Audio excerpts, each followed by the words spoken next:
शिवनंदनपुर में सियासी जंग का सबसे बड़ा मंच बना धरना, विरोध, रोड शो और चुनावी हुंकार के बीच गरमाया माहौल। नगर पंचायत शिवनंदनपुर में पहली बार हो रहे नगरीय निकाय चुनाव के बीच शुरू हुआ विवाद अब केवल एफआईआर या धरने तक सीमित नहीं रह गया है। विश्रामपुर व शिवनंदनपुर में मंगलवार का पूरा दिन राजनीतिक उबाल, शक्ति प्रदर्शन और चुनावी संदेशों के नाम रहा। कांग्रेस जिला उपाध्यक्ष नरेंद्र जैन पर आर्म्स एक्ट के तहत दर्ज अपराध के विरोध में शुरू हुआ अनिश्चितकालीन धरना दूसरे दिन और अधिक उग्र दिखाई दिया। तपती धूप और गर्म हवाओं के बीच हजारों की भीड़, नेताओं के भाषण, नारों की गूंज और लगातार बढ़ती राजनीतिक तल्खी ने पूरे क्षेत्र का माहौल बदल दिया। धरना स्थल मंगलवार को उस समय पूरी तरह राजनीतिक शक्ति प्रदर्शन में बदल गया जब पूर्व मुख्यमंत्री भूपेश बघेल, प्रदेश कांग्रेस अध्यक्ष दीपक बैज, पूर्व उप मुख्यमंत्री टीएस सिंहदेव, पूर्व मंत्री अमरजीत भगत, डॉक्टर प्रेम साय सिंह टेकाम समेत कांग्रेस के कई बड़े नेता विश्रामपुर पहुंचे। नेताओं ने धरना स्थल से भाजपा सरकार और पुलिस प्रशासन पर जमकर निशाना साधा। विरोध प्रदर्शन के साथ कांग्रेस नेताओं ने शहर में रोड शो भी किया। कांग्रेस के झंडों, नारों के बीच निकला यह रोड शो पूरे क्षेत्र में चर्चा का विषय बना रहा, जिसके बाद बस स्टैंड में भी सभा आयोजित की गई, जहां नेताओं ने चुनावी प्रचार के साथ पूरे घटनाक्रम को लेकर अपनी अपनी बातें रखी। पूर्व मुख्यमंत्री भूपेश बघेल ने कहा कि प्रदेश में लोकतंत्र को दबाने की कोशिश हो रही है। उन्होंने आरोप लगाया कि विपक्ष की आवाज को झूठे मामलों और पुलिस कार्रवाई के जरिए डराने का प्रयास किया जा रहा है। उन्होंने आगे कहा कि कांग्रेस का कार्यकर्ता संघर्ष से पीछे हटने वाला नहीं है और यदि निष्पक्ष कार्रवाई नहीं हुई तो आंदोलन प्रदेश व्यापी होगा। प्रदेश कांग्रेस अध्यक्ष दीपक बैज ने कहा कि भाजपा चुनाव जीतने के लिए प्रशासन और पुलिस का दुरुपयोग कर रही है। उन्होंने आरोप लगाया कि नरेंद्र जैन को चुनावी रणनीति से दूर करने के लिए झूठे मामले में फंसाया गया। उन्होंने कहा कि कांग्रेस हर स्तर पर लड़ाई लड़ेगी और जरूरत पड़ी तो चुनाव आयोग तक जाएगी। दीपक बैज ने मंच से ऐलान किया कि यदि प्रशासन ने निष्पक्ष कार्रवाई नहीं की और कांग्रेस की मांगें नहीं मानी गई तो आंदोलन को अगले चरण में ले जाया जाएगा। उन्होंने कहा कि पहले क्रमिक भूख हड़ताल शुरू होगी और उसके बाद आमरण अनशन तक किया जाएगा। उन्होंने कार्यकर्ताओं से संघर्ष के लिए तैयार रहने का आह्वान करते हुए कहा कि यह लड़ाई केवल नरेंद्र जैन की नहीं बल्कि लोकतंत्र और राजनीतिक अधिकारियों की लड़ाई है। पूर्व उप मुख्यमंत्री टीएस सिंहदेव ने कहा कि लोकतंत्र में पुलिस प्रशासन की भूमिका निष्पक्ष होनी चाहिए, लेकिन यहां राजनीतिक दबाव में कार्रवाई होती दिखाई दे रही है। वहीं पूर्व मंत्री अमरजीत भगत ने भाजपा पर हमला बोलते हुए कहा कि चुनाव हारने के डर से प्रशासनिक दबाव बनाया जा रहा है। धरना, रोड शो और सभा के कारण पूरे दिन विश्रामपुर क्षेत्र का माहौल पूरी तरह चुनावी रंग में डूबा रहा। जिले सहित पूरे सरगुजा संभाग में इस घटनाक्रम को लेकर लोगों में खासा कौतूहल बना रहा। चाय दुकानों, चौक चौराहों और बाजारों में दिन भर इसी मुद्दे पर चर्चा होती रही। लोग यह जानने को उत्सुक दिखाई दिए कि आने वाले दिनों में आंदोलन और चुनावी माहौल किस दिशा में जाएगा। राजनीतिक हलकों में यह चर्चा भी तेजी से हो रहा है कि घटनाक्रम क्षेत्र की रणनीति के इतिहास में एक महत्वपूर्ण अध्याय के रूप में दर्ज हो सकता है। पहली बार नगर पंचायत चुनाव के दौरान इस तरह का बड़ा राजनीतिक टकराव, धरना, शक्ति प्रदर्शन, रोड शो और दिग्गज नेताओं की मौजूदगी ने पूरे इलाके का ध्यान अपनी ओर खींच लिया है। इधर बड़ी संख्या में लोग भाजपा की ओर से होने वाले चुनावी प्रचार और रणनीति को लेकर भी उत्सुक दिखाई दिए।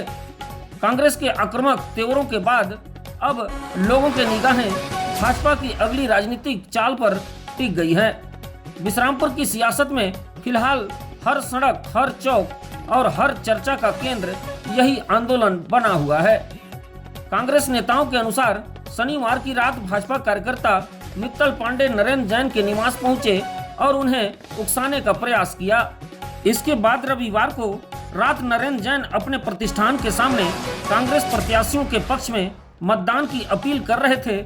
इसी दौरान विवाद हुआ और बाद में भाजपा जिलाध्यक्ष मुरली मनोहर सोनी की शिकायत पर नरेंद्र जैन के खिलाफ आर्म्स एक्ट के तहत मामला दर्ज किया गया। कांग्रेस ने सवाल उठाया है कि बिना सीसीटीवी फुटेज जांचे इतनी गंभीर धाराएं कैसे लगा दी गई। पार्टी की मांग है कि नरेंद्र जैन पर लगी आर्म्स एक्ट की धारा हटाई जाए, उनकी पत्नी की शिकायत पर भी अपराध दर्ज हो तथा विश्रामपुर थाना प्रभारी को तत्काल निलंबित की जाए। कुल मिलाकर यह आंदोलन अब केवल एक राजनीतिक विरोध नहीं बल्कि चुनावी माहौल, सत्ता की साख और लोकतांत्रिक संघर्ष की बड़ी तस्वीर बनता जा रहा है।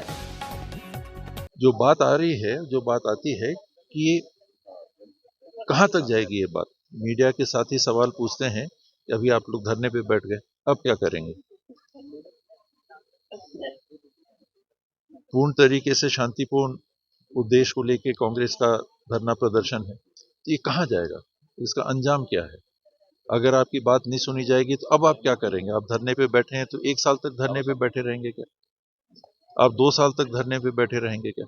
आपका उद्देश्य क्या है? स्पष्ट उद्देश्य ये है कि न्यायोचित कार्रवाई होनी चाहिए, और उसके लिए अगर आप निर्णय लेने को टालते जाएंगे तो प्रजातांत्रिक व्यवस्था में शांतिपूर्ण प्रदर्शन में अंततः बात कहां तक जाएगी। अभी धरने पे बैठे हैं, फिर भूख हड़ताल होती है, क्रमिक भूख हड़ताल होती है, आमरण अनशन होता है। ये निर्णय हम लोगों ने लिया है कि क्रमिक भूख हड़ताल भी होगी, जिसमें प्रदेश अध्यक्ष जी भी सम्मिलित रहेंगे, और आमरण अनशन शाम 6 बजे से मैं बैठूंगा। अभी चुनाव में हमारे चुनाव संचालक भी थे और पार्टी के उपाध्यक्ष भी जिले पे, नरेंद्र जैन जी, उसके परिसर में कहा सुनी हुई, तो परिसर तो नरेंद्र जैन जी का था और एफआईआर उन पे हुआ, आर्म्स एक्ट लगाया गया। और अध्यक्ष जी हमारे ये कह रहे हैं कि भाई आपके पास कोई प्रमाण है तो बताइए, लेकिन उसके पास कोई प्रमाण नहीं है, कोई गवाह भी नहीं है, और उसे आर्म्स एक्ट लगा दिए हैं। उन्होंने अपील की उसको हटा दीजिए, आपकी जांच में यदि नहीं पाया जा रहा है तो हटा दीजिए। जो आपसी वाद विवाद की जो धारा है वो लगा सकते हैं, लेकिन उसी परिसर में हुआ है, वो जबरदस्ती उसके घर में आए हैं और उस पर आरोप लगा दिए हैं। ये गलत बात है और इसलिए 2 दिन से बैठे हुए हैं। हमारे पूर्व उप मुख्यमंत्री जी कल रात से आए हैं, वो भी बैठे हुए हैं। पूरे जिले के, पूरे संभाग के जिलाध्यक्ष लोग आए हैं, पूर्व मंत्री गण आए हैं, पूर्व विधायक गण आए हैं। और अब आप लोगों को थोड़ा भी यदि कानून के प्रति श्रद्धा है और यदि थानेदार से गलती हुई तो एसपी हटा सकते हैं, आईजी हटा सकते हैं, लेकिन वो हिम्मत नहीं कर पा रहे हैं। तो फिर आप इस कुर्सी में बैठे क्यों हैं? या आप न्याय नहीं कर सकते तो बैठे क्यों हैं? अभी भी हम कह रहे हैं, और अब तो बात न्याय मिलने तक की है।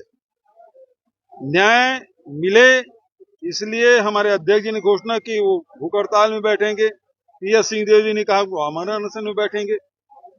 अब स्थिति यहां से फिर बढ़ गई, अब इसका फिर विस्तार करना पड़ेगा। ये केवल सूरजपुर का मामला नहीं रह गया, ये पूरे संभाग का, पूरे प्रदेश का मामला है।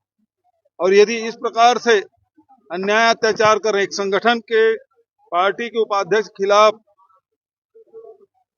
जबरिया कोई धारा लगा के उसे प्रताड़ित करने की कोशिश कर रहे हैं, तो फिर आम जनता की स्थिति क्या होगी।